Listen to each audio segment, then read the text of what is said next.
నమస్తే, welcome to ఒక TV. నేను బివాన్. ప్రస్తుతం ఈరోజు క్రిస్మస్ సందర్భంగా రేవంత్ రెడ్డి అయితే మెదక్ చర్చి సందర్శించుకోవడానికి వెళ్ళింది. అలాగే అక్కడ పక్కనే ఉన్న ఏడుపేల వనదుర్గ దేవుని కూడా ఆయన సందర్శించుకోవడం జరిగింది. అక్కడ పోలీస్ బందోబస్తు విషయంలో ఒక అంబులెన్స్ వస్తే లోపలికి రానివని పరిస్థితి. అసలు ఎందుకు ఈ ప్రజా ప్రభుత్వంలో అంబులెన్స్లకు కూడా అంబులెన్స్ల విషయంలో కావచ్చు, ప్రజల కోసం ఎవరి కోసం పనిచేస్తా ఉందని అనుకోవచ్చు ఈ ప్రభుత్వం. లోపల ప్రెగ్నెంట్ లేడీ ఉందా, లేకపోతే ఎవరైనా యాక్సిడెంట్ అయ్యారా, ఎవరైనా చనిపోయే ప్రమాదంలో ఎలాంటి విషయాలు తెలుసుకోకుండా అక్కడ మేము ప్రోటోకాల్ ఫాలో అవుతున్నామని చెప్పేసి ఆ లోపలికి ఆ మెదక్ పట్టణంలోనికి ఈ అంబులెన్స్ని పోలీసులు ఆపుతున్నారు. పరిస్థితి విషమంగా ఉంది అని చెప్పినా కూడా అసలు కనీసం ఎలాంటి రెస్పాన్స్ లేకుండా వాళ్ళని ప్లీజ్ అండి ఒక 10 నిమిషాలు ఆగండి, 10 నిమిషాల్లో మీ ఇక్కడ నుంచి రేవంత్ రెడ్డి గారు వెళ్ళిపోతారు, తర్వాత మీరు అంబులెన్స్ కావచ్చు, మీకు సంబంధించిన రవాణాను కొంచెం ఎలాంటి లోటు లేకుండా ఉంటుందని చెప్పి చెప్తున్న పరిస్థితి. అసలు ఈ ప్రజా పాలనలో ఎవరి కోసం, ఈ ప్రజా ప్రభుత్వం అనేది ఎవరి కోసం? కనీసం రేవంత్ రెడ్డి వస్తే కనీసం చనిపోయే పరిస్థితిలో ఉందా, ఏమైందో తెలియదు అంబులెన్స్ ఉన్న వ్యక్తి, వాళ్ళకు కూడా అసలు దారివని పరిస్థితి. అలాగే ఇక్కడ చూసుకున్నట్టయితే మెదక్ చర్చ్ దగ్గర కూడా రేవంత్ రెడ్డి వచ్చాడని చెప్పేసి మెదక్ చర్చిలో కూడా రానివ్వట్లేదని చెప్తా ఉన్నారు వీళ్ళ ఆవేదన.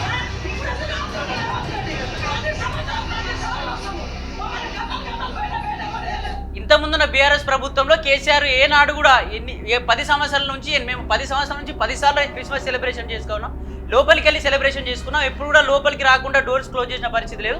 ఇక్కడ చూసుకున్నట్టయితే వీళ్ళని ఇక్కడ చూసుకోవచ్చు, లోపలే వీళ్ళని ఒక బందీల్లాగా, పోలీస్ స్టేషన్ వేసిన బందీల్లాగా లోపలనే ఇక్కడ ఉన్నటువంటి పరిస్థితి. ఎందుకు అసలు ఈ ప్రభుత్వం ఎవరి కోసం పనిచేస్తూ ఉంది అనుకోవచ్చు. అసలు వీళ్ళు చాలా మంది ఎంతో దూరం నుంచి మెదక్ చర్చ్ అనగానే మనకు తెలంగాణలో క్రిస్మస్ అనగానే మొదటిగా గుర్తుకొచ్చింది మెదక్ చర్చ్. ఈ మెదక్ చర్చ్ చాలా దూర ప్రాంతాల నుంచి, హైదరాబాద్ నుంచి కావచ్చు, పల్లెటూరు నుంచి చాలా మంది వస్తూ ఉంటారు. వీళ్ళని లోపలికి రానివ్వకుండా ఏదో పోలీస్ స్టేషన్లో బంధించినట్టుగా ఈ లోపల్లో వేసి వీళ్ళు ఎంత ఒరినా కూడా వాళ్ళు ఏం చెప్తా ఉన్నారంటే కేసీఆర్ ప్రభుత్వంలో ఎప్పుడు కూడా మాకు ఇలాంటి ఇబ్బంది జరగలేదు, 10 సంవత్సరాల నుంచి లోపలికి వెళ్ళి మేము దర్శనం చేసుకుని ప్రార్థనలు చేసుకుని వెళ్ళిపోయే వాళ్ళం.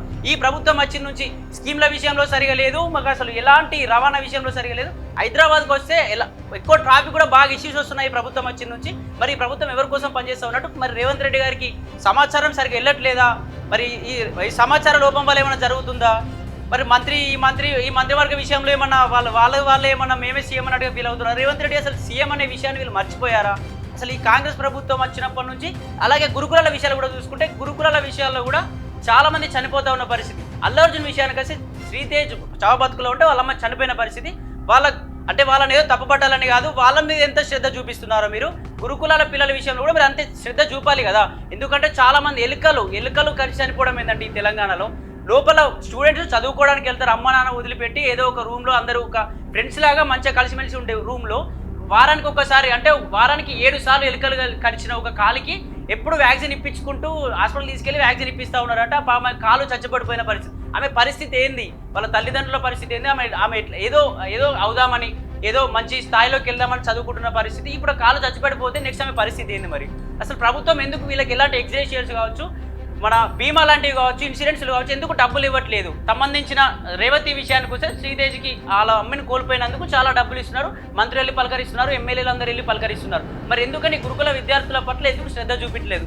కొంచెం ఆలోచించండి రేవంత్ రెడ్డి గారు. మీరు మొన్న అసెంబ్లీలో మాట్లాడారు, 3 గంటల పాటు అనర్గళంగా అల్లు అర్జున్ ఇష్యూ పైన మాట్లాడినారు, కానీ ఒక 5 నిమిషాలు కూడా మీరు గురుకుల పిల్లల విషయంలో ఎందుకని మాట్లాడలేకపోయారు? అంటే వాళ్ళు ఎస్సీ ఎస్టీ మైనారిటీ పిల్లలు అయిపటికైనా, అంటే మీకు సంబంధించిన పిల్లలైతే మాత్రమే మాట్లాడతారా? వాళ్ళ మనుషులు కాదా? అంటే వాళ్ళ తల్లిదండ్రులు మీకు ఓట్లేసి గెలిపించలేదా?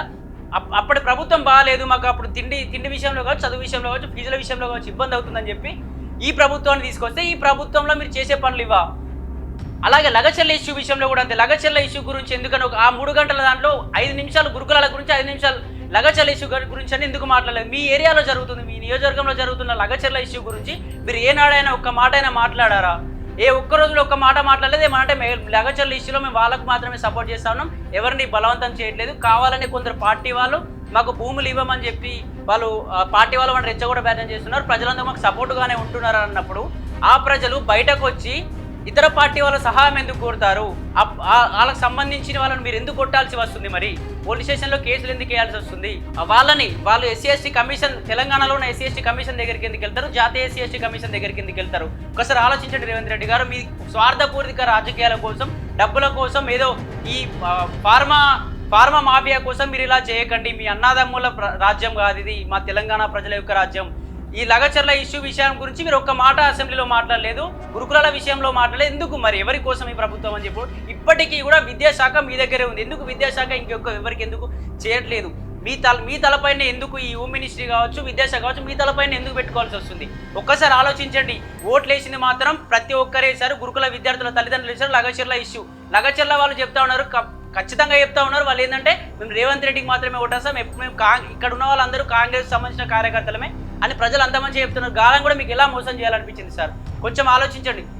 మీ సంబంధించిన మీ తమ్ముడు అన్నలకి ఏం సంబంధం ఉంది? మీకు ఆ గ్రామానికి, లగచర్ల గ్రామానికి కావచ్చు, మీ కాన్స్టిట్యున్సీలో ఎలాంటి పదం ఉందని చెప్పి ఒక వార్డు మెంబరా, సర్పంచా, ఎంపీటీసీయా, జెడ్పీటీసీయా, వాళ్ళకి ఎలాంటి పదం ఉందని చెప్పి వాళ్ళకు లగచర్ల ఇష్యూ గురించి మాట్లాడుతూ ఉన్నారు. ఆ కలెక్టర్ దాడి చేసిన విషయంలో తెల్లారెళ్ళి వాళ్ళ తమ్ముడు ఎందుకు పోతే ఆ కలెక్టర్ అతను నచ్చి లోపలికి సాధారణంగా ఆహ్వానిస్తున్న పరిస్థితి. అంటే సీఎం మీరా లేకపోతే మీ తమ్ముడు? అర్థం కాని పరిస్థితి. రేవంత్ రెడ్డి గారు ప్లీజ్, మీకు సమాచార లోపం ఉన్నట్టుంది, కొంచెం అర్థం చేసుకోండి. సామాన్య ప్రజలను కొంచెం, వాళ్ళకి పెద్ద ఆశలు ఏముండండి సామాన్య ప్రజలకి? తినడానికి తిండి, కట్టుకోవడానికి బట్ట, ఉండడానికి ఇల్లు, అంతే. హైడ్రా విషయంలో పేదలను అట్లా ఇబ్బంది పెట్టింది. గురుకులాల విషయంలో ఒక్క మాట కూడా మాట్లాడని పరిస్థితి. ఎలుకలు కలిసి చనిపోవడం, ఫుడ్ పాయిజన్లు అయి చనిపోవడం ఏంది? ఒక్కసారిలో మంత్రి సీతక్క గారు కూడా చెప్తా ఉన్నాం ఏంటంటే మా ఓకేటీ తరపున కొంచెం మీరు ఆ గిరిజనుల విషయాలు కూడా కొంచెం ఆలోచించండి అక్క. మీరు ఎందుకంటే మీరు ఒక నక్సలైట్ నుంచి వచ్చిన వ్యక్తి కాబట్టి మీకు ఒక మంచి అభిప్రాయం అయితే ప్రజలపైన ఉంటుంది. కొంచెం పార్టీ తరపున కూడా మీ సొంతంగా కూడా ఏమైనా పనులు చేసే ప్రయత్నం చేయండి అని తెలియజేస్తా ఉన్నాం. Thank you.